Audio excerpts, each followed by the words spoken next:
আচ্ছা আমাদের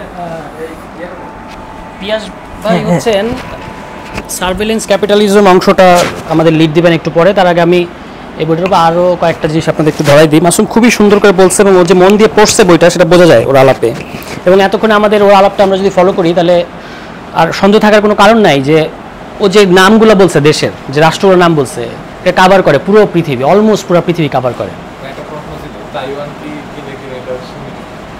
তাইওয়ান বুঝি নাই প্রশ্নটা ভাই।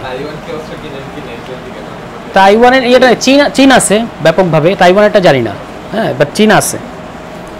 আচ্ছা, তো এবং রাশিয়াও আছে, যে রাশিয়ার এই যে যুদ্ধটা যেটা, এটা কিন্তু ইসরায়েলের ব্যাপক কাজে আসছে।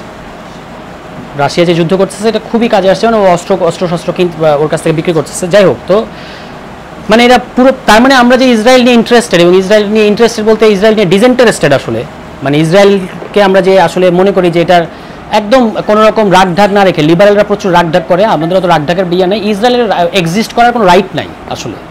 আধুনিক 21 শতকের পৃথিবীতে কোনো অ্যাপার্থেড কলোনিয়াল স্টেটের টিকে থাকার কোনো রাইট নাই, ঠিক আছে? এটা আমি অন্তত পরিষ্কার, কিন্তু ওইটাতে ঢুকতেছি না। অবশ্যই ইহুদি জনগোষ্ঠীর টিকে থাকার রাইট আছে এবং they have every right to civil rights and political rights, কিন্তু ইসরায়েল রাষ্ট্র আর ইহুদি জনগোষ্ঠীকে আমরা যেন ইকুয়েট করে না ফেলি। ইহুদিরা সব সারা পৃথিবীতে আগেও ছিল, এখনও আছে, এবং সেটা থাকাটাই মানে যুক্তিযুক্ত, কারণ ইহুদি কোনো নেশন না। ইহুদি বলতে এটা কোনো নেশন না। ইহুদি যেমন মুসলমানরা যেমন সারা পৃথিবীতে আছে, খ্রিস্টানরা যেমন সারা পৃথিবীতে আছে, ইহুদিরাও সারা পৃথিবীতে থাকবে, এটাই স্বাভাবিক। কিন্তু অস্বাভাবিক যেটা ঘটছে সেটা হচ্ছে ইসরায়েল, যে বলা হচ্ছে যে ইহুদিরা একটা নেশন। ইহুদিরা কোনোভাবেই নেশন না। এবং এই যে 2000 বছরের যে গল্প, আমরা মোটামুটি আপনারা যদি যেহেতু ফলো করছেন আপনারা জানেন যে আমরা এগুলো বলছি যে এগুলো সমস্তটাই মিথ, এবং বাইবেলের এক ধরনের বিশেষ ব্যাখ্যাকে এখানে খুবই বাজেভাবে এক্সপ্লয়েট করে এই জিনিসটা তৈরি করা হয়েছে। সো ইসরায়েলের আসলে টিকে থাকার কোনো অধিকার নাই। কারণ কেন অধিকার নাই এটা আমি বলতেছি, যে এই যে দেখলেন সারা পৃথিবীর প্রত্যেকটা জায়গায় যেখানেই কোনো গণতান্ত্রিক আন্দোলন হচ্ছে, আপনি সেখানেই যদি একটু খোঁজ নেন, সেখানে ইসরায়েল আছে তার নজরদারি এবং অস্ত্রশস্ত্রের দিয়ে যন্ত্রপাতি দিয়ে। ও চিলির কথা বললো, চিলির যেমন আমরা 9/11 জানি, 2001 সালে 9/11 ঘটছে। পৃথিবীর প্রথম 9/11 ঘটছে তো 1973 সালে চিলিতে, ওটা কিন্তু একটা 9/11। কিন্তু এই যে দেখেন ইতিহাসের ডমিনেন্ট ন্যারেটিভের যে রাজনীতি, আমরা কিন্তু 2001 সালে 9/11-এর কথা জানি, কিন্তু প্রথম যে 9/11 চিলিতে ঘটালো আমেরিকা, মানে একটা নির্বাচিত সমাজতান্ত্রিক বামপন্থী সরকার, সালভাদর আলেন্দের গভর্নমেন্ট, সেটাকে তারা কু করালো ওদের সেনাবাহিনীকে দিয়ে। এবং এরপরে চিলিতে একটা জাহান্নাম নেমে আসছিল, স্টেডিয়ামের মধ্যে দাঁড় করা লোকজনকে শ্যুট করা, এবং যেটা ওই যে বলা হয় যে নিওলিবারালিজম, যে আজকে যে অর্থনৈতিক এবং রাজনৈতিক যে এবং মতাদর্শিক যে প্রকল্প, এটা প্রথম টেস্টিং গ্রাউন্ড কিন্তু ছিল চিলিতে। তো যারা বলে যে নিওলিবারাল, এই যে মানুষের ইনস্টিংক্ট, মানুষ বাজার থেকেই সমস্ত কিছুকে আসলে নিবে, এটাই মানুষের ইনস্টিংক্ট বা স্বভাব, এবং এইটা পৃথিবীর স্বাভাবিক গতি অনুযায়ী পৃথিবী নিওলিবারালিজমে আসছে, তারা ঠিক কথা বলে না। তার কারণ হচ্ছে চিলিতে এটাকে যেটা নাওমি ক্লেন, কানাডিয়ান যে রাইটারের কথা আপনারা জানেন, বিখ্যাত রাইটার নাওমি ক্লেন, উনি এটা বলছে this is a shock doctrine, মানে শক দিয়ে তারপর এটা আপনার নিওলিবারালিজম কায়েম করা হয়েছে, যেটাকে বলা হয় যে মিল্টন ফ্রিডম্যানের কথা আপনারা জানেন, যে অর্থনীতিবিদ, উনি হচ্ছে নিওলিবারালিজমের গুরু, মানে তত্ত্ব। এবং শিকাগো স্কুল বলা হয়, এই শিকাগো বয়েজ যারা মিল্টনের ছাত্র ছিলেন, তারা এই যে লাতিন আমেরিকার দেশগুলোতে প্রথম এই নিওলিবারালিজম, এগুলো প্রত্যেকটাতে আপনার এই যে এই ধরনের কু করে, মানে ব্যাপক পরিমাণে গণতান্ত্রিক প্রক্রিয়াকে সাপ্রেস করে তারপর এই জিনিসগুলো করা হয়েছে নিওলিবারালিজম, মানে পরে আর্জেন্টিনায়, ব্রাজিলে, সমস্ত দেশগুলোতে। মানে আমরা যে আজকে বাংলাদেশে গুমের কথা বলি না, যে বাংলাদেশে এখন গুম হয়, এই গুমের কিন্তু একটা স্বর্গরাজ্যে পরিণত হয়েছিল তখন এই দেশগুলো, বিশেষত আর্জেন্টিনার মায়েদের সংগ্রামের কথা আমরা জানি। কিন্তু তারা মানে এই যে গুমের, আমাদের যেমন মায়ের ডাক আছে, এরকম ওদেরও কিন্তু ছিল আপনার, যে এই যারা গুম হয়ে গেছে, শত শত মানুষকে গুম করে ফেলছে যারা রাজনৈতিক ভিন্ন মতাবলম্বী, তাদের মায়েরা হচ্ছে সন্তানদের ফেরত চাওয়ার দাবি জানায় প্রায় রাস্তায় নামতো। এটা খুব ম্যাসিভ বিখ্যাত আন্দোলন আর কি পৃথিবীর। এই চিলির একটা ট্র্যাজিক ঘটনার কথা বলি। ইসরায়েল দেখেন কত সর্বনাশ আসে। এক ইহুদি, মানে সে ধর্মে ইহুদি কিন্তু চিলির নাগরিক, চিলিয়ান আর কি। যখন এরকম ক্র্যাকডাউন শুরু হয়েছে চিলিতে, সে ভাবছে যে আচ্ছা ইহুদিতে তার রাষ্ট্র হয়ে গেছে 48 সালে, তা আমি ওখানে গিয়ে অ্যাজাইলাম নিয়ে চলে যাই। ওর বাবাকে হচ্ছে চিলির সরকার হচ্ছে আপনার মেরে ফেলছিল। তো সে হচ্ছে, আমি নামটা ভুলে গেছি, এখানে আছে নামটা, এই লোক ইসরায়েলে গেছে। এরপর উনি আস্তে আস্তে যখন বড় হয়েছে, তখন তার বয়স ছিল 6 বছর কি 7 বছর, পরে বড় হয়ে উনি যখন বাবার কি হইলো এটা নিয়ে যখন ঘাটাঘাটি করতে গেছে, পরে দেখে যে চিলির সরকারের কাছে আসলে ইসরায়েলের অস্ত্রপাতি ছিল। ভেবে দেখেন কত ট্র্যাজিক, যে লোকটা আশ্রয় নিতে গেছে ইহুদি বলে ভাবছে যে ইসরায়েল হচ্ছে আমার মানে আমাকে রক্ষা করবে, সেই ইসরায়েল ওর বাবাও তো ইহুদি, সেই ইহুদিকে হত্যা করার পেছনে জড়িত আছে। তো এটা চিলি থেকে শুরু হয়েছে, বাট এটা চিলিতে থেমে থাকে নাই। আরও আপনার এই যে বার্মায় রোহিঙ্গাদের সাথে এখানেও আছে, মানে ইসরায়েলি যন্ত্রপাতি এবং ইসরায়েলি নজরদারি এইসব আছে। বাংলাদেশ গভর্নমেন্টের সাথে ইসরায়েলের কোনো আনুষ্ঠানিক কূটনৈতিক সম্পর্ক নাই, সৌদি আরবের সাথেও নেই। ও জামাল খাশোগির কথা বললো সাংবাদিক, বাংলাদেশ সরকারের সাথে একইভাবে কোনো আনুষ্ঠানিক কূটনৈতিক সম্পর্ক নাই। কিন্তু ইসরায়েলের এই কোম্পানিগুলোর বৈশিষ্ট্য হচ্ছে এমন যে আপনার, কারণ ইসরায়েলের সাথে অনেক দেশেরই কূটনৈতিক সম্পর্ক নাই, এবং ইসরায়েলের এই প্রক্রিয়াটার নামই হচ্ছে আপনার এসডিএস বলে ওরা, সিকিউরিটি অ্যান্ড ডিফেন্স ডিপ্লোমেসি। ওই যে কথা ও একটু বলছে যে সম্পর্ক উন্নয়ন, ওকে যেহেতু কোণঠাসা করে রাখা হয়েছে পৃথিবীতে, সে বলে যখন একটা সরকার বিপদে পড়ে, যেমন দক্ষিণ আফ্রিকা যখন অ্যাপার্থেড ছিল 94 সালে অ্যাপার্থেড পড়ে গেল, তো তার আগে যে অ্যাপার্থেড ছিল সেই অ্যাপার্থেড সরকারকে সে গিয়ে বলতেছে আজ আমার কাছ থেকে অস্ত্র নাও। ইন্ডিয়া যখন পাকিস্তানের সাথে যুদ্ধ করতেছে, সেই আপনারা একটা জিনিস আমি বলে রাখি, বাংলাদেশে 71 সালের যুদ্ধে মুজিব বাহিনীর হাতে কিন্তু, এটা একটু কাইটা দিয়ে রোহন ভাই, মুজিব বাহিনীর হাতে কিন্তু মোসাদের অস্ত্র গেছিল, ঠিক আছে, আপনার খোঁজ নিয়ে, এটা আলোচনা হয় না খুব একটা। সো এই পর্যন্ত আপনার এখান পর্যন্ত সে ছিল। ইন্ডিয়ার সাথে আনুষ্ঠানিক কূটনৈতিক সম্পর্ক ইসরায়েলের শুরু হয়েছে এই 90-এর পরে, ঠিক আছে। কিন্তু ইন্ডিয়া যতগুলো যুদ্ধ করছে তার স্বাধীন হওয়ার পরে, প্রত্যেকটা যুদ্ধে ইসরায়েল অস্ত্র দিয়ে তার পাশে ছিল। কার্গিলের যুদ্ধ যখন হয় 97-98 সালে, ইন্ডিয়া ব্যাপক বিপদে পড়ছিল এবং আমেরিকা তাকে কোনো হেল্প করতেছিল না, আমেরিকা তাকে অস্ত্র দিচ্ছিল না। ওই সময় উদ্ধার করতে এসেছিল ইসরায়েল। সো আমরা যে কারণে ইসরায়েল নিয়ে এত বেশি ইসরায়েলের ব্যাপারে লেগে থাকি, তার কারণ হচ্ছে যে ইসরায়েল একটা গ্লোবাল থ্রেট। এবং নাওমি ক্লেনের কথাটা আমি ওন করি, যে উনি বলছেন যে ইসরায়েল তো শুধু অস্ত্রপাতি দেয় না, যখন আপনার কাছে সে অস্ত্রপাতি বিক্রি করে, যখন নজরদারি যন্ত্রপাতি বিক্রি করে, তখন সে শুধু এটা বিক্রি করে না, শুধু এটুকু দেখলে হবে না, এটা গল্পের একাংশ, সে একটা গভর্নেন্স মডেল সেল করে। হ্যাঁ, এবং এই যে বইয়ের নাম প্যালেস্টাইন ল্যাবরেটরি, নাওমি ক্লেন, উনি হয়তো নাওমি ক্লেন থেকে নামটা নিয়েছেন, কারণ আমি সর্বপ্রথম যত ট্রেস করতে পারছি ল্যাবরেটরি শব্দটা এই কনটেক্সটে কবে থেকে ব্যবহার হচ্ছে, আমি দেখছি নাওমি ক্লেন 2007 সালে এটাকে ল্যাবরেটরি আকারে বলতেছে। কেন এটা ল্যাবরেটরি আমি আপনাদেরকে বলবো, তার আগে বলি যে শুধু প্যালেস্টাইন ল্যাবরেটরি না, ইসরায়েল নিজেও একটা ল্যাবরেটরি হিসেবে কাজ করে। আমরা গত আলোচনা করছি যে প্যালেস্টাইন কোয়েশ্চেন নিয়ে, যে এই যে ওয়ার অন টেরর, সন্ত্রাসের বিরুদ্ধে যুদ্ধ করে আমেরিকা, তাই না, সারা পৃথিবীতে। তো ইসরায়েল এবং ইন্ডিয়া, আমি এটা নিয়ে একটু লিখছিলাম যে ইসরায়েল এবং ইন্ডিয়া 2001 সালে ও বললো যে নেতানিয়াহু বলে ফেলছিল যে খুব ভালো হয়েছে 9/11 ঘটছে। তার কারণ হচ্ছে সে আমেরিকাকে বলছে যে ভাই তুমি তো 2001 সালে ওয়ার অন টেরর শুরু করছো, আমরা জন্ম থেকে ওয়ার অন টেরর করতেছি, আমরা আমি আর ইন্ডিয়া, কারণ আমরা সবসময় জন্ম থেকে শত্রু বেষ্টিত, ইসরায়েল শত্রু বেষ্টিত আর ইন্ডিয়া শত্রু বেষ্টিত, মানে বুঝতেই পারতেছে মুসলমান বেষ্টিত আর কি, ঠিক আছে। তো আমরা তো জন্ম থেকে ওয়ার অন টেরর করতেছি, এখন ওয়ার অন টেররের ক্লাবে তোমাকে ওয়েলকাম, আমেরিকাকে ওয়েলকাম করতেছে ইসরায়েল এবং ইন্ডিয়া। 2003 সালে যখন এখানে এরিয়েল শ্যারন আসে এই ইন্ডিয়ায়, তখন তারা এটা বলতেছে। এবং এই যে ওয়ার অন টেররে ইউরোপও কিন্তু আনএনিমাসলি ইসরায়েলের সাথে নাই, তার মধ্যে মিশ্র প্রতিক্রিয়া আছে, থাকা উচিত কি উচিত না এগুলো নিয়ে ইউরোপের মধ্যে মতামত ডিভাইডেড। কিন্তু দুইটা দেশ মনে করে ওই যে আমরা তো আমেরিকার থেকে আগে ওয়ার অন টেরর করতেছি, এটা হলো একদিকে হলো ইসরায়েল, আরেকদিকে হলো ইন্ডিয়া, তারা হচ্ছে এই দুইটা হচ্ছে তার ডান হাত এবং বাম হাতের মতো। যে কারণে আমরা জায়নবাদের ব্যাপারে যেমন আগ্রহী, এবং একই কারণে আমরা হিন্দুত্ববাদ নিয়েও আমরা আলোচনা সামনে করব। সো এই যে গভর্নেন্স মডেল সেল করে সেই গভর্নেন্স মডেলটা কি, যে 21 শতকের দুনিয়ায় একটা অ্যাপার্থেড রাষ্ট্র থাকতে পারে, আপনি দেয়াল তুলতে পারেন, দেয়াল তুলে এক ধরনের মানুষকে আপনি বন্দি করে দিতে পারেন। এই মডেলটা সে সারা পৃথিবীকে বোঝায়, এবং এই জন্য সে সারা পৃথিবীর কাছে অনুকরণীয় হইতে চায়। এবং ওই যে আমি যেটা বললাম যে ডিফেন্স অ্যান্ড সিকিউরিটি ডিপ্লোমেসি, সে তাকে যে স্যাংশন দিয়ে রাখছে, সারা পৃথিবীর অনেকগুলো দেশ কূটনৈতিক সম্পর্ক নাই, তার একটা প্রধান ডিপ্লোমেসি হচ্ছে নর্মালাইজেশন, সম্পর্ক উন্নয়ন করা।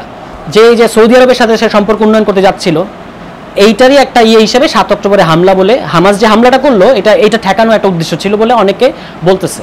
তো সে সম্পর্ক উন্নয়ন করে হচ্ছে এই সিকিউরিটি অ্যান্ড ডিফেন্স টেকনোলজিগুলো বিক্রি করে সারা পৃথিবীতে। এবং সে আরেকটা জিনিস বলে যে এটা একটা মডেল, এটা যদি হইতে পারে, আপনি খেয়াল করে দেখেন যে এই বিজেপি সরকার এসে মসজিদ এবং মুসলমানের বাড়িঘর বুলডোজার দিয়ে আক্রমণ করতেছে, এটা তো পায়োনিয়ার ইসরায়েল বহু আগে থেকে, বুলডোজার দিয়ে আপনার ওয়েস্ট ব্যাংকে কিংবা জেরুজালেমে বাড়িঘর ভেঙে ফেলা হবে।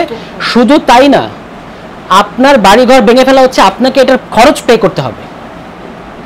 এবং আল জাজিরা রিপোর্ট প্রকাশিত হয়েছে, এক লোক মাথায় হাত দিয়ে বসে আছে, একটা ফিলিস্তিনি লোক, তার দুঃখ এটা না যে তার বাড়িটা ভেঙে ফেলতেছে, এই দুঃখ সে ভুলেই গেছে, কারণ এটা তার ঠেকানো কিছু নাই। তার দুঃখ এটা যে আমার যে বাড়িটা ভেঙে ফেলতেছে, এটা টাকা দিব আমি কোত্থেকে, আমার কাছে টাকা নেই। আপনি আয়রনিটা বুঝে দেখেন। সো এই বুলডোজার মডেলটা তো ইন্ডিয়া গ্রহণ করছে, আমাদের এখানে হরিজন সম্প্রদায়ের পুরান ঢাকায় আমাদের সরকারের বুলডোজার ঢুকতে চাচ্ছে, বুলডোজার একটা মডেল আর কি হিসেবে ইসরায়েল এটা পৃথিবীকে ইন্ট্রোডিউস করছে। এরকম বহু জিনিস ইসরায়েল পৃথিবীতে ইন্ট্রোডিউস করার চেষ্টা করছে এবং অনেক দূর পর্যন্ত সে সফল হয়েছে।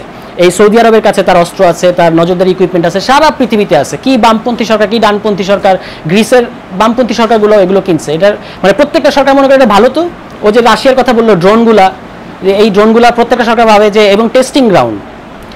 ল্যাবরেটরি কথাটা কেন আসছে? ল্যাবরেটরি কথাটা শুধু রূপক অর্থে না যে প্যালেস্টাইন একটা ল্যাবরেটরি, রূপক অর্থে না। সে 2008 সালে প্যারিসে একটা মানে প্রতি বছর প্যারিসে একটা ডিফেন্স সম্মেলন হয়, যেখানে সারা পৃথিবীর যত অস্ত্র উৎপাদক পার্টি আছে সবাই ওখানে যায় এবং তাদের অস্ত্র ডিসপ্লে করে, আমাদের বাণিজ্য মেলার মতো আর কি, সবাই সবার পণ্য ডিসপ্লে করে।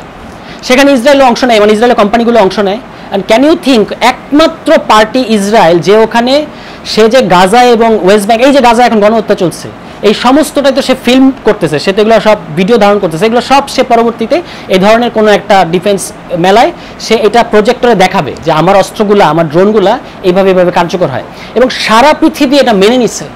একমাত্র অস্ত্র উৎপাদক দেশ যারটা অন্য কোনো কোম্পানি, ধরেন ফ্রান্সের একটা কোম্পানি, সে কিন্তু এরকম দেখাতে পারবে না যে লাইভ আমি গ্রাউন্ডে আমার অস্ত্র এত ইফেক্টিভ, এটা সে দেখাতে পারবে না। পৃথিবীর কারো এই সাহস নাই, শুধুমাত্র ইসরায়েল এটা দেখায়। তার মানে আপনি বুঝতে পারছেন যে এই ল্যাবরেটরি কথাটা শুধু রূপক না, আক্ষরিক অর্থে এটা ল্যাবরেটরি। এখানে যেভাবে মারা হবে, ওই যে ড্রোন দিয়ে, এখন যে ড্রোনটা আমি আজকে গ্রুপে দিছি, আমি জানি না যে আপনারা কারা কারা এটা খেয়াল করছেন, ল্যাভেন্ডার হচ্ছে একটা এআই সিস্টেম নতুন যেটা ডেভেলপ করছে ইসরায়েল। শুরুর দিকে, এই যুদ্ধের শুরুর দিকে গসপেল একটা ল্যাভেন্ডার একটা, গসপেল হচ্ছে ল্যাভেন্ডার হচ্ছে গসপেলের বাপ। তো এইবার যুদ্ধ, কারণ গাজায় তো আপনার 2006-এর পর থেকে টানা ইসরায়েল যুদ্ধ করতেই আছে, 2006-এ, 8-এ, 9-এ, 13-তে, 14-তে, 18-তে এখন করতেছে।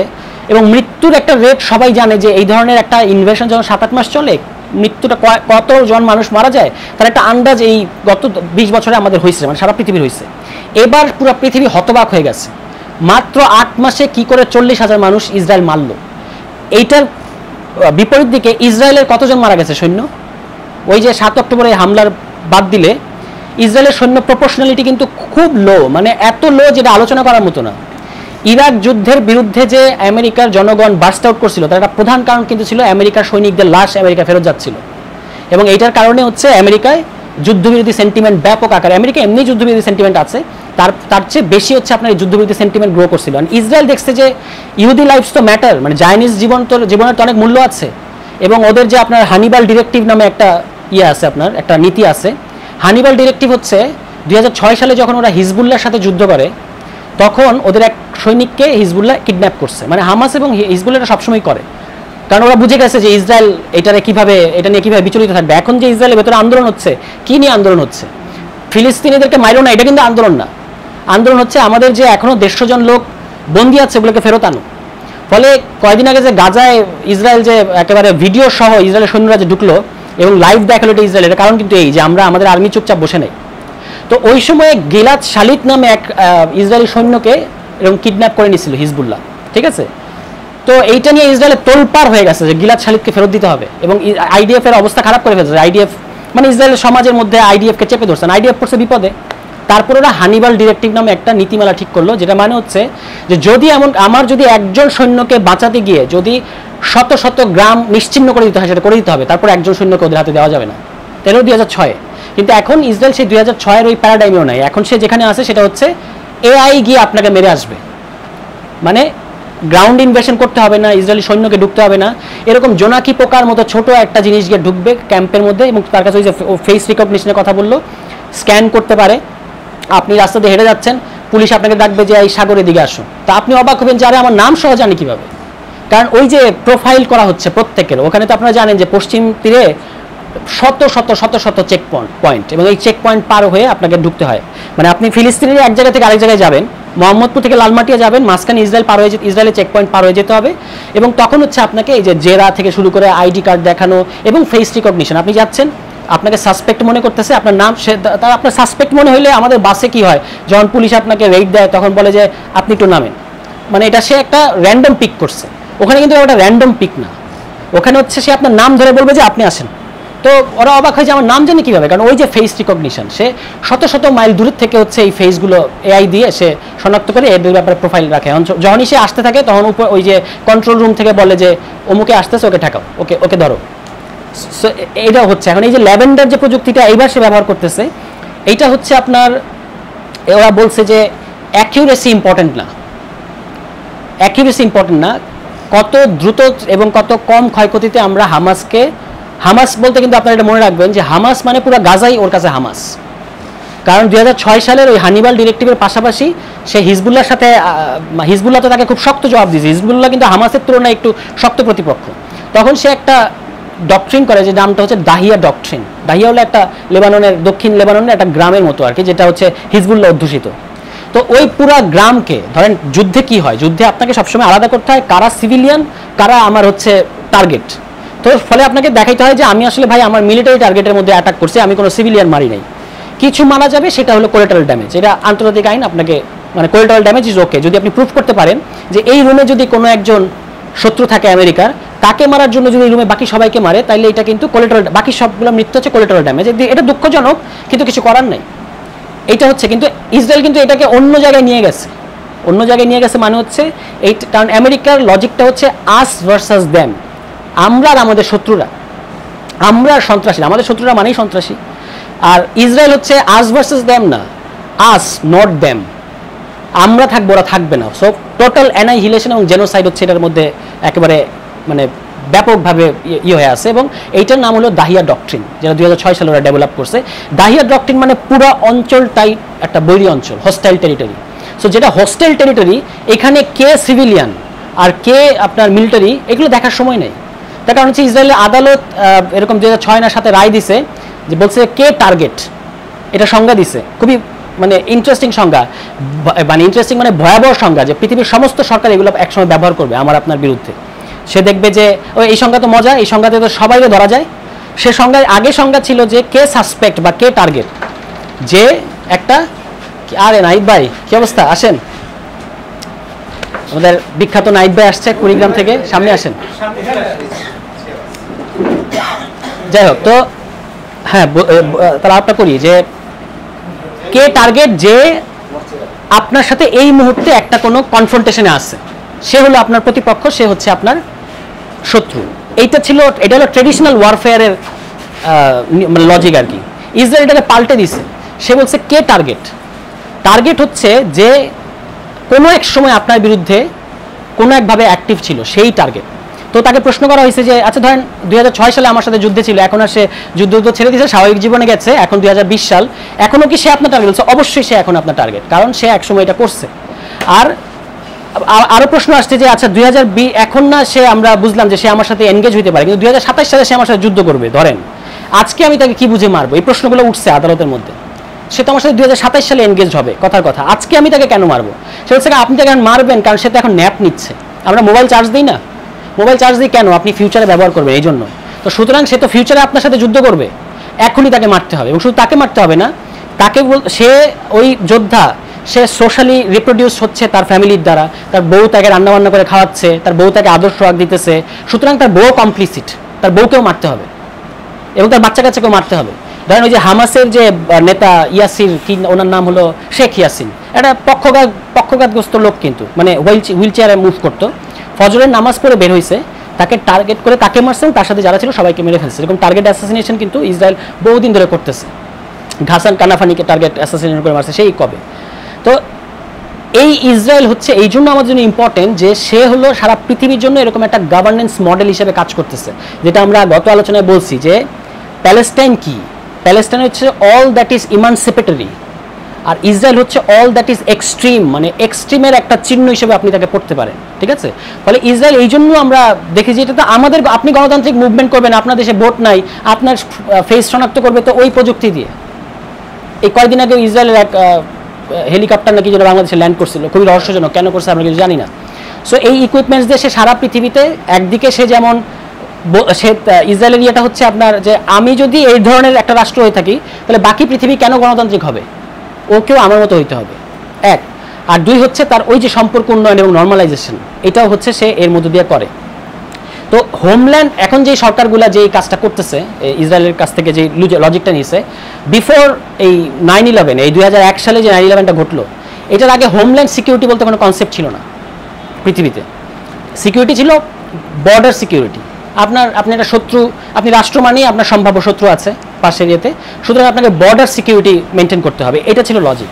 এখন কিন্তু হোমল্যান্ড সিকিউরিটি মানে অভ্যন্তরীণ নিরাপত্তার কনসেপ্ট, এবং ইসরায়েলকে এই হোমল্যান্ড নিরাপত্তার হার্ভার্ড বলা হয়, মানে এটা নিউক্লিয়াস এই হোমল্যান্ড সিকিউরিটি কনসেপ্টের। হোমল্যান্ড সিকিউরিটি কি? হোমল্যান্ড সিকিউরিটিতে কে প্রতিপক্ষ, কে শত্রু, ওই অন্য দেশ না, কিন্তু নিজ দেশের সরকারের কাছে ওই দেশের জনগণ হচ্ছে সম্ভাব্য আপনার শত্রু। সুতরাং তাকে সার্ভেইলেন্স করা, তাকে সবসময় আপনার নজরদারিতে রাখা। এই যে এখন পেগাসাস মডেল আসছে, পেগাসাস মডেলটা আপনার ফোনে অ্যাক্সেস নিয়ে নিতেছে, মানে সবার ফোনের মধ্যে অ্যাক্সেস চাইলে নিয়ে নিতে পারবে। এই পেগাসাস দিয়ে দেখা গেল যে আমেরিকা তার সমস্ত এমনকি মিত্র রাষ্ট্রের লোকজনের পেছনেও এই নজরদারি ইকুইপমেন্ট ব্যবহার করতেছে। তো ইসরায়েল এইভাবে হচ্ছে সারা পৃথিবীকে একটা আপনার মানে একটা, যদি আমরা বলি যে আমরা তো ধরেন একটা কলোনিয়াল ওয়ার্ল্ড অর্ডারের মধ্যে আমরা বলি যে আমরা আছি, আমেরিকার নেতৃত্বাধীন যে ওয়ার্ল্ড অর্ডার, এটা একটা colonial world order, make no mistake.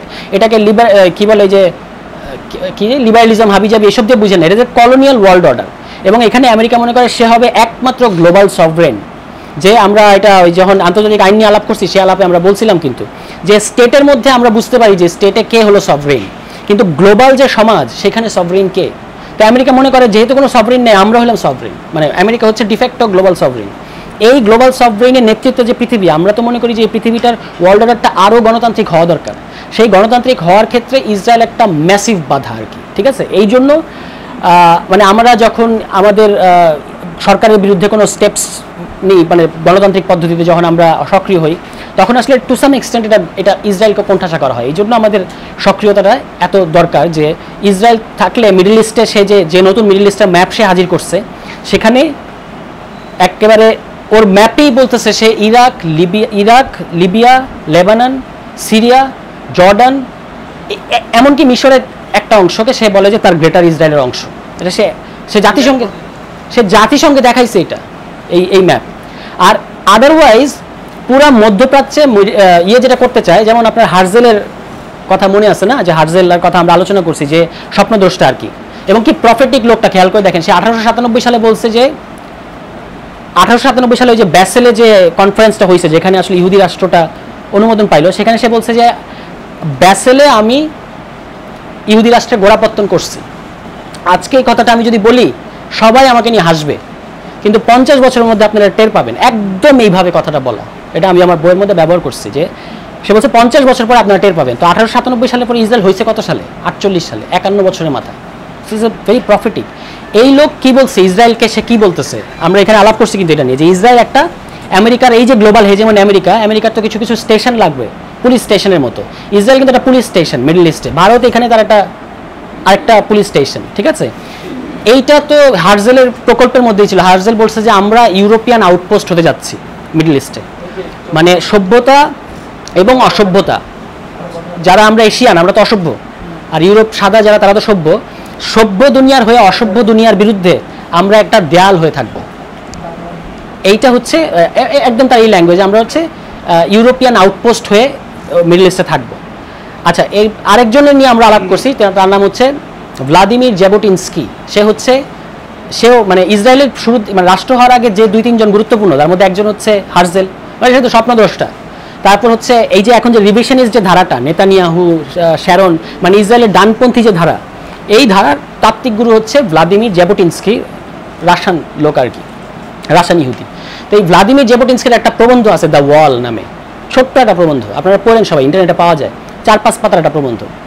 সেখানে সে যা বলছে ইসরায়েল সেটাই একেবারে হুবহু আজকে ইমপ্লিমেন্ট করতেছে। সে বলছে যে আপনার এক গেল হার্জেলের ইউরোপিয়ান আউটপোস্টের ধারণা, যে আমরা আউটপোস্ট হয়ে থাকবো। তো আউটপোস্ট মানেই তো আপনাকে চৌকি করতে হবে, ওয়াচ টাওয়ার করতে হবে, সেগুলো হয়েছে। আর জ্যাবোটিনস্কির মডেলটা ছিল হচ্ছে যে আমাদের দেয়াল করতে হবে। বলছে যে কোনো রকম এই যে আমাদের ওদের মধ্যে তর্ক ছিল জায়নবাদী বামপন্থী ধারা ডানপন্থী ধারার মধ্যে, তো বামপন্থী ধারাকে অ্যাটাক করে বলছে কোনো রকম করেন না, মানে এই 2 নাম্বারই করেন না, বা নরম সুরে কথা বলেন না, যেটা সত্যি আমরা করতে যাচ্ছি ওইটা বলেন। সে বলতেছে যে আমাদের সাথে আমাদের যারা ভেজিটেরিয়ান তাদের পার্থক্য কি, যে আমরা চাই আমাদের বেয়োনেট দিয়ে ইসরায়েল রাষ্ট্র প্রতিষ্ঠা করব, আর আমাদের বামপন্থী ভাইয়েরা মানে জায়নবাদী বামপন্থীরা এটা ব্রিটেনের অস্ত্র দিয়ে করতে যায়। পার্থক্য শুধু এতটুকুই। কিন্তু ওয়াল দাঁড় করানো এবং যে স্থানীয় জনগোষ্ঠীকে, সে বলছে আমরা তো কলোনিয়ালিজম করতে যাচ্ছি, অন্য কিছু করতে যাচ্ছি না, আপনারা এটা ভণ্ডামি করেন কেন? যেটা সত্যি সেটা স্বীকার করেন, মানে হ্যাভ সাম গার্ডস। এটা সে বামপন্থীদের সাথে তর্ক করতেছে, মানে ওই যে ডেভিড বেনগুরিয়ান আর হাইম ওয়াইজম্যান এদের সাথে তার তর্ক হচ্ছে যে আমরা কলোনিয়ালিজম করতে যাচ্ছি এবং পৃথিবীর কোনো কলোনিয়ালিজম স্থানীয় জনগোষ্ঠী তার ওই কলোনাইজারদেরকে পুষ্পমাল্য দিয়ে বরণ করে নাই। সুতরাং আমাদেরকে ওদেরকে ম্যাসিভ আকারে পিটিয়ে বের করে দিতে হবে, এর কোনো বিকল্প নাই। এবং ওয়াল এমন লৌহ প্রাচীর গড়ে তুলতে হবে যেটা ভেদ করতে পারবে না, ঠিক আছে? তো এই জিনিসটাকে এখনকার অনেক গবেষক বলতেছেন এই যে আউটপোস্টের ধারণা আর এই যে ওয়ালের ধারণা, আর ডেভিড বেনগুরিয়ান তো প্রথম প্রধানমন্ত্রী, উনি 52 সালে বললেন যে আমরা কিন্তু একটা পারপেচুয়াল ওয়ারের মধ্যে আছি, শত্রু পরিবেষ্টিত হয়ে আছি। সুতরাং আমাদের জন্য কখনোই এরকম ধারণা করার কোনো কারণ নাই যে আমরা একটা ইভেন্ট আকারে যুদ্ধ করতেছি। আমাদের টিকে থাকা মানে হচ্ছে আমাদের কন্টিনিউয়াসলি যুদ্ধে থাকতে হবে। সুতরাং আমাদের জন্য সিকিউরিটি একটা ফান্ডামেন্টাল ইস্যু। তো অনেক গবেষক আজকাল যারা ফিলিস্তিন ইসরায়েল নিয়ে কাজ করে তারা বলছে এটার নাম দিছে সিকিউরিটি থিওলজি, মানে নিরাপত্তা একটা ধর্মতাত্ত্বিক প্রকল্প। ওখানে আপনি এই যে আমি যে উদাহরণগুলো দিলাম খেয়াল করেন যে হার্জেল, জেবোটিনস্কি, তারপরে এই যে বেনগুরিয়ান, সারা পৃথিবী এই সিকিউরিটি স্টেট। আমরা অনেকে আমাদের মধ্যে আমরাও বলি যে পৃথিবী 9/11-এর পরে ওয়েলফেয়ার স্টেট থেকে ওয়ারফেয়ার স্টেটে আসছে। এটা আমরা বলি যে এটা হচ্ছে 2001 সালের পরে। কিন্তু ইসরায়েল কিন্তু জন্ম থেকে এটা করে যাচ্ছে। সে বলে যে এটা আমরা পায়োনিয়ার, সিকিউরিটি আমাদের জন্য নতুন কিছু না। আমরা বহু আগে, এখন সিকিউরিটি প্রযুক্তি আরও, এখন এআই চলে আসছে, আগে ছিল হানিবাল ডিরেক্টিভ, এখন এআই চলে আসছে, কিন্তু সিকিউরিটি তো আমাদের শুরু থেকেই ছিল, সিকিউরিটি ব্যাপারে তো আমাদের কোনো ইয়ে নাই। তো এইটা হচ্ছে আপনার ইসরায়েল, এবং সে হচ্ছে আপনার মানে অনেকে বলে আর কি যে আমরা যখন টাঙ্গাইলে বাবুটি করলাম তখন অনেকে প্রশ্ন করছে, মানে আন্তরিকতা থেকে প্রশ্ন করছে, জানার জন্য প্রশ্ন করছে যে তো এত যুদ্ধ করে, এত একটা ঝঞ্ঝা বিক্ষুব্ধ একটা দেশ, এই দেশ এত অর্থনৈতিকভাবে প্রসপার করতেছে কিভাবে? এটা তো আসলে একটা প্রশ্ন যে সে অর্থনৈতিকভাবে প্রসপার করে কিভাবে যদি এত যুদ্ধের মধ্যে থাকে। তো নাওমি ক্লেন এর উত্তর দিচ্ছে। নাওমি ক্লেন বলছে যে যুদ্ধ সত্ত্বেও ইসরায়েল অর্থনৈতিক উন্নতি করছে, প্রগ্রেস করতেছে, ব্যাপারটা তা না। ব্যাপারটা হচ্ছে যুদ্ধের কারণে ইসরায়েলের যে অর্থনৈতিক উন্নতি, এটা হচ্ছে ইসরায়েল সবসময় যুদ্ধ করে এই কারণে। তার কারণ হচ্ছে তার ডিফেন্স টেকনোলজি। এই যে সারা পৃথিবীতে যত যুদ্ধ থাকবে তত তার ডিফেন্স টেকনোলজি বিক্রি হতে থাকবে, সারা পৃথিবীকে সেগুলো বিক্রি করবে। তাই সে নিজে এগুলো আমেরিকার কাছ থেকে কিনবে, এবং আমেরিকার সাথে তার এখানে একটা খুব দারুণ সম্পর্ক আছে। আমেরিকা তাকে প্রতি বছর $3.8 বিলিয়ন দিবে, এবং সেই ডলার দিবে আসলে টাকায় না, ভাউচারে। এবং সেই ভাউচারটা আবার ভাঙাইতে হবে আমেরিকায়, মানে ইসরায়েলের কোম্পানিগুলো এগুলো আমেরিকায় ভাঙাবে। সেই আমেরিকার কোম্পানির সাথে ইসরায়েলের কোম্পানির পার্টনারশিপ আছে। সুতরাং ভাউচার ভাঙাইলে যে আমেরিকান কোম্পানি যখন লাভবান হবে তখন ইসরায়েলি কোম্পানি অটোমেটিক লাভবান হবে, ঠিক আছে? এবং তারপর হচ্ছে আপনার সে ওই যে অস্ত্রগুলো কিনছে সেগুলো আবার সে পৃথিবীর কাছে বিক্রি করবে। এটা সুপার মডেল আর কি, একটা ডেস্টিনির মতো একটা সাইকেল আমেরিকা এবং ইসরায়েল আবিষ্কার করছে আর কি। তো এই রকম ইসরায়েল যদি এভাবে থাকে সেটা তো সারা পৃথিবীর কেউ আপনার শান্তিতে থাকবেন। এবং এখানে আমি বলি যে এটুকু বলে আমার অংশ শেষ করি। আমাদের গুরু পিয়াস ভাই আছে, উনি সিকিউরিটি মানে সার্ভেইলেন্সটাকে আরও বৃহৎ প্রেক্ষাপটে আলোচনা করবেন, উনি এটার এক্সপার্ট লোক। আমি শুধু এটুকু বলি যে মিডল ইস্টের কান্ট্রিগুলা এরা মানে যে ক্ষতি করছে প্যালেস্টাইনের মানে পিপলের, এটার কোনো নো মার্সি। আমরা শুধু আমেরিকার কথা বলি, আমরা জার্মানির কথা বলি, আমরা ব্রিটেনের কথা বলি, বলতেও হবে, কারণ এরা একটা বড় আকারে কমপ্লিসিট ইসরায়েলের সাথে। কিন্তু এই সৌদি আরব, এই মিশর এবং জর্ডান, যখন ইরান বোমা ফেললো, ও আজারবাইজানের কথা বললেন না, আজারবাইজান তো ওই যে ইরানের বর্ডারে, এবং বলা হয় যে আজারবাইজান হচ্ছে মিডল ইস্টের কান্ট্রিগুলোর মধ্যে যে সবচেয়ে বেশি ইসরায়েলের অস্ত্র কেনে এবং নজরদারি প্রযুক্তি কেনে। এই যে বর্ডারের যে বর্ডার টেকনোলজি কিন্তু একটা বড়। আমাদের এখানে যখন বিএসএফ আমাদেরকে মারে তখন কিন্তু এটা সে তার দিক থেকে সে যেটা বলে কি, আপনাকে কি বলে যে আমরা বুঝতে পারি নাই যে এটা সন্ত্রাসী না কি। কিন্তু আপনি মনে রাখবেন যে এটা একটাও তার মানে জাস্ট ক্যাজুয়ালি কিলিং না, তার কাছে ইসরায়েলি এমন প্রযুক্তি আছে বিএসএফের কাছে, আপনি যদি 50 মাইলের মধ্যে থাকেন বর্ডারের, সে আপনাকে ডিটেক্ট করে ফেলবে, ঠিক আছে? সুতরাং সে যখন কিল করতেছে আপনাকে বুঝতে হবে সেটা তার টার্গেটেড কিলিং। এভরি কিলিং হলো টার্গেটেড কিলিং, ইন্টেনশনাল কিলিং। এবং ইন্ডিয়া, ও যেটা বললো যে পাকিস্তানের বর্ডারে, বাংলাদেশের বর্ডারে, নেপালের সাথে ইন্ডিয়ার কোনো বর্ডার নাই, আমাদেরকে 3 দিক থেকে ঘেরাও করে রাখছে। নেপাল থেকেই সবচেয়ে বেশি ঢোকে, ওই যে মাওবাদীরা যে অস্ত্র পায় ইন্ডিয়ায়, এটা সবচেয়ে বেশি ঢোকে নেপাল থেকে। আর বাংলাদেশকে হচ্ছে আপনার মানে ফেলানি বানায় রাখে। এবং এটার সাথে কিন্তু ইসরায়েলি পুরাটাই হচ্ছে যে ডিফেন্স টেকনোলজি, পুরাটাই ইসরায়েলি সারা পৃথিবীতে। মেক্সিকোর বর্ডারে, তারপরে এই যে ভারত এখানে সমস্ত জায়গায় সে এগুলো করে রাখছে, এবং এইটাই হচ্ছে সবচেয়ে বড় আমাদের জন্য বিপদের, যে ইসরায়েল যদি এবং ইন্ডিয়ার কারখানা আছে, ইন্ডিয়ায় ইসরায়েলের কারখানা আছে। এই আল জাজিরা সেদিন একটা রিপোর্ট দেখাইলো, যে সেই রিপোর্টে বলা হচ্ছে যে গাজায় যে বোমা পড়ে আছে, বোমার যে একটা অংশ পড়ে আছে সেখানে লেখা মেড ইন ইন্ডিয়া। হ্যাঁ, এবং আদানি সাহেব, যে আদানির কাছ থেকে আমরা বিদ্যুৎ কিনি, সেই আদানি হাইফা পোর্ট, ওদের সবচেয়ে বড় পোর্ট ইসরায়েলের, সেই পোর্টের 70% উনি কিনে রাখছে। তো বুঝতে পারছেন ইসরায়েল এবং ইন্ডিয়ার সম্পর্ক কোন লেভেলের, এবং একটা কিভাবে কার্বন কপি। এটা আমরা যতটুকু কল্পনা করতে পারি তার চেয়ে অনেক বেশি। আমরা হিন্দুত্ববাদের আলোচনা এটা আরও ডিটেইল আলোচনা করব, কারণ আমাদেরকে অনেকে প্রশ্ন করছে যে আপনারা হিন্দুত্ববাদ নিয়ে এত ভাবতেছেন কেন, হিন্দুত্ববাদ কি আপনার দেশে? তো হিন্দুত্ববাদ কিভাবে আমাদের দেশে, এটা আমরা হিন্দুত্ববাদের আলোচনায় আমরা চ্যালেঞ্জটা নিয়েছি। প্রশ্নটা খুব ভালো, এটা আমাদেরকে আমরা ওই আলাপ করবো। এখন আমি আর এটাতে বিস্তারিত করতেছি না। মানে আমি আপনাদেরকে ধরাই দিলাম যে ল্যাবরেটরিটা কিন্তু শুধু প্যালেস্টাইন ল্যাবরেটরি না, প্যালেস্টাইন একটা ল্যাবরেটরি বটেই, ইসরায়েল একটা ল্যাবরেটরি, একটা গভর্নেন্স মডেল, যে এই পৃথিবীটাকে সামনের পৃথিবী এরকম হইতে হবে। তো সুতরাং সামনের পৃথিবীতে গণতান্ত্রিক সংগ্রাম যত বাড়বে সারা পৃথিবীতে, তত বেশি আপনার ইসরায়েলকে ফেস করতে হবে। ইসরায়েল একটা মানে আপনার ইয়ের হয়ে আছে আর কি, এটা একটা বিস্ফোরণের মতো হয়ে আছে, যে বিস্ফোরণকে মানে থাকতে there is no democratic Israel. যারা বলে যে Israel is the only democracy in Middle East, তাদেরকে বলবেন যে Israel is the only apartheid in Middle East. হ্যাঁ, কিসের ডেমোক্রেসি? এটা অ্যাপার্থেড একটা স্টেট, এবং সে একমাত্র অ্যাপার্থেড পৃথিবীতে। এবং সে অ্যাপার্থেডের লজিক দিচ্ছে সারা, যে ট্রাম্প ক্ষমতায় আসার পরে দেখেন মেক্সিকোর থেকে আসা যে বাচ্চাদেরকে সে যেভাবে জেলখানায় বন্দি করছে, এগুলো কিন্তু সব এই ইসরায়েলের কাছ থেকে সে শিখছে। কারণ ইসরায়েল সেই যে আপনার যখন মরক্কো থেকে ইহুদিদেরকে এখানে আনতেছে, ইহুদিদের তো টান পড়ছিল, সব ইহুদি ইউরোপ থেকে পায় নাই, তখন সে মরক্কো থেকে জাহাজে করে যে ইহুদি পরিবারগুলো আসছিল, সেখান থেকে ইসরায়েলে থাকতেই তারা আসছে ইসরায়েলের আমন্ত্রণে, সেই পরিবারগুলোর কাছ থেকে 1000 ইহুদি বাচ্চাকে কিডন্যাপ করছে। That is Israel. সে করছে তার জন্মের সাথে সাথে। এবং কেন করছে? কারণ হচ্ছে যে সে তো আসলে একটা ভয়ানক বিপদে পড়ছে। বিপদটা সংক্ষেপে বলে আমি আমার বক্তব্য শেষ করি, যে বিপদটা হচ্ছে, এই প্রকল্পটা হচ্ছে সাদা ইহুদিদের নিয়ে প্রকল্প। ইসরায়েল সাদা ইহুদিদের নিয়ে প্রকল্প, মানে শুরুর থেকেই। আরবে যে ইহুদি আছে এবং এরা যে ইহুদি, এরা ইসরায়েল মানে সাদা ইহুদিরা কোনোদিন মনে করেনি। কিন্তু আপনারা জানেন যে ইরাকে ইহুদিরা যথেষ্ট পরিমাণে একটা মানে খুব ভালো কমিউনিটি ছিল, এবং তাদের কোনো আলাদা করে ঘেটো করে থাকতে হতো না। তো যখন কিনা নাজির ওই হলোকাস্টের কারণে 60 লক্ষ ইহুদি মরে গেল, তখন হচ্ছে ইহুদিদের টান পড়ছে। কারণ আপনাকে তো যে নতুন রাষ্ট্র আপনি যাচ্ছেন সেখানে ইহুদি মেজরিটি লাগবে।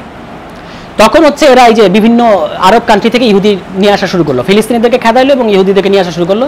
নিয়ে আসার পরে তারা পড়লো দ্বিতীয় বিপদে, যে কি মুশকিল, এক আরব খেদাইলাম, এখন আরেক ইহুদি আনতে গিয়ে তো আরেক ধরনের আরবের মুখোমুখি হইলাম। কারণ এই ইরাকি ইহুদি, এই মরক্কোর ইহুদি এবং ইথিওপিয়ার ইহুদি, কালো ইহুদি, এদের নিয়ে তো ইসরায়েল তো মানে অবাক যে এরাও ইহুদি, ওদের ইহুদি ইমাজিনেশন তো সাদা ইহুদি। তো কি করছে এখন? ঠিক আছে, এই পরিবারগুলো আসছে, বিভিন্ন বয়সের লোক আছে, কিন্তু যে বাচ্চাগুলোর সাথে আসছে এরা যদি এদের সাথে থাকে, তাহলে এরা তো ওই আনসিভিলাইজড হবে। তাহলে এদেরকে কিডন্যাপ করে সাদা ইহুদি পরিবারগুলোর কাছে দিয়ে দাও, মানে ইউরোপিয়ান যেগুলো নিঃসন্তান পরিবার আছে এদের কাছে দিয়ে দাও। এটা করলো ইসরায়েল। ঠিক আছে, তো ইসরায়েল এগুলো মানে পৃথিবীতে কি কি আনথিঙ্কেবল একটা, অনেকে আমরা তো এটাকে মানে সুবিধাজনক ইসরায়েল রাষ্ট্র বলি, এটাকে আসলে রাষ্ট্র বলা যাবে কিনা, এটা একটা বড়, এটা একটা টেরোরিস্ট এন্টিটি। কিন্তু স্রেফ আমরা আইসিসকে যত সহজে টেরোরিস্ট হিসেবে কল্পনা করতে পারি, ইসরায়েলকে পারি না। কেন? কারণ ইসরায়েলের পেছনে আমেরিকা আছে, জাতিসংঘের সে একটা সদস্য রাষ্ট্র। আপনি এগুলো যদি একবার যদি মানে আমরা যেহেতু বুঝি যে এগুলো আসলে একটা ব্লাফ, আমেরিকা গায়ের জোরে এটা করছে। মানে 47 সালে ইসরায়েলের পক্ষে ভোট দেওয়ানোর জন্য আমেরিকা বিভিন্ন রাষ্ট্রগুলোকে ইকোনমিক স্যাংশনের ভয় দেখায়, বলছে ইসরায়েলের পক্ষে ভোট দাও। এগুলো আমরা যথেষ্ট নথিপত্র প্রমাণ সহ আমরা এগুলো প্রমাণ করছি, আমাদের সামনে যে বই প্রকাশিত হচ্ছে সেখানে এগুলো থাকবে। কিন্তু মানে যেটা বলার সেটা হচ্ছে যে এই ইসরায়েল হচ্ছে আপনার মানে এখন যেটা পৃথিবীতে আছে, এটা যদি এভাবে থাকে তাহলে এটা একটা ভয়ঙ্কর পৃথিবীর দিকে আমাদেরকে নিয়ে যাবে। আমরা তো এই পৃথিবী নিশ্চয়ই চাই না। তো সেখান থেকে এই অ্যাপার্থেড রাষ্ট্র থাকতে পারেনি, অ্যাপার্থেড ঘুরাই দিতে হবে। সেই জন্য আমরা ইসরায়েল বা ফিলিস্তিন শুধু ওদের ইস্যু না, আমাদের ইস্যু, আমাদের নজরদারি, আমাদের সমস্ত কিছু ইন্টারসেক্ট করে ফেলতেছে রাষ্ট্রগুলো। এই জায়গা থেকে আমাদের ইসরায়েলকে বুঝতে হবে। ইসরায়েলকে নিয়ে ওরা যেটা বলে যে আরে ইহুদিদের কি হবে, ইহুদিদের কি হবে, ইহুদিরা যেখান থেকে আসছিল সেখানে চলে যাবে। আমি এখন আপনাকে একটা পরিসংখ্যান বলি, পৃথিবীর মধ্যে একমাত্র বলা হয় না যে এটা একটা মিডল ইস্টের সবচেয়ে দেশ, উন্নত দেশ, ওখানে এমিগ্রেশনের রেট মানে দেশ ছাড়ার রেট ইহুদি তরুণদের মধ্যে হচ্ছে হাইয়েস্ট। এই যে যুদ্ধের মধ্যে 5 লক্ষের বেশি ইহুদি তরুণ চলে গেছে। তো ওরা এটা কীভাবে দেখে? ওরা বার্লিনে থাকাটাকে প্রেফার করে, যারা ইসরায়েলি ইহুদি, মানে ইসরায়েলের জন্ম, মানে বাপমা ইহুদি ছিল, ইউরোপিয়ান ছিল, এখানে আসছে এবং ওরা ইসরায়েলে জন্মগ্রহণ করছে। তো ওরা তো ইউরোপিয়ান বংশোদ্ভূত, ওরা প্রেফার করে জার্মানি, পোল্যান্ডই হচ্ছে ওদের থাকার জায়গা, ওরা বার্লিনে থাকবে। কিন্তু যেহেতু ফ্লাইটটা মাত্র 4 ঘন্টার, মানে তেল আবিবে যেতে 4 ঘন্টা লাগে, সেকেন্ড হোম থাকলে অসুবিধা কি? এটা আমরা যেমন সাজেকে গিয়ে আয়েশ করি ওরকম আয়েশ করার মতো আর কি, ওদের জন্য 4 ঘন্টা লাগে। সুতরাং ওরা এটাকে পরিমরি করে ডিফেন্ড করতে কোনোদিন আসবে না, কোনোদিন থাকবে না। ওরা দেখবে যতদিন এটা আছে এটা আমার জন্য সেকেন্ড হোম, অবকাশ যাপন। কিন্তু না থাকলে ওরা এটা বিচলিত না। সুতরাং এদেরকে মাথায় রেখে আপনি বাকি যে 70 লক্ষ ফিলিস্তিনি তাদেরকে আমরা প্রায়োরিটি দিব না, এটা তো হইতে পারে না। এবং ফিলিস্তিনি মানে তো শুধু মুসলমান না, ফিলিস্তিনি মানে তো খ্রিস্টান আছে, ফিলিস্তিনি মানে ইহুদি আছে, আরব ইহুদি আছে, এরা সবাই মিলে এই যে from the river to the sea যেটা বলা হচ্ছে এখানে থাকবে, এটা নিয়ে কোনো তর্ক নাই। কিন্তু এই ধরনের একটা অ্যাপার্থেড স্টেট, একটা জায়নিস প্রকল্প যেটা একটা কলোনিয়াল জেনোসাইডাল প্রকল্প, এইটা পৃথিবীতে মানে থাকা উচিত না। অ্যাপার্থেড সাউথ আফ্রিকায় পড়ে গেছে এবং সারা পৃথিবীটা মেনে নিচ্ছে, আজকে সাদা কালো একসাথে থাকে সাউথ আফ্রিকায়, এখানেও তাই হইতে হবে। এবং আমি বিশ্বাস করি যে এটা পৃথিবী সেদিকেই যাচ্ছে, যদিও এখন আমেরিকা এমনভাবে এটাকে সমর্থন দেয় আমাদের পক্ষে মনে হয় যে কীভাবে সম্ভব ইসরায়েলকে ইয়ে করা।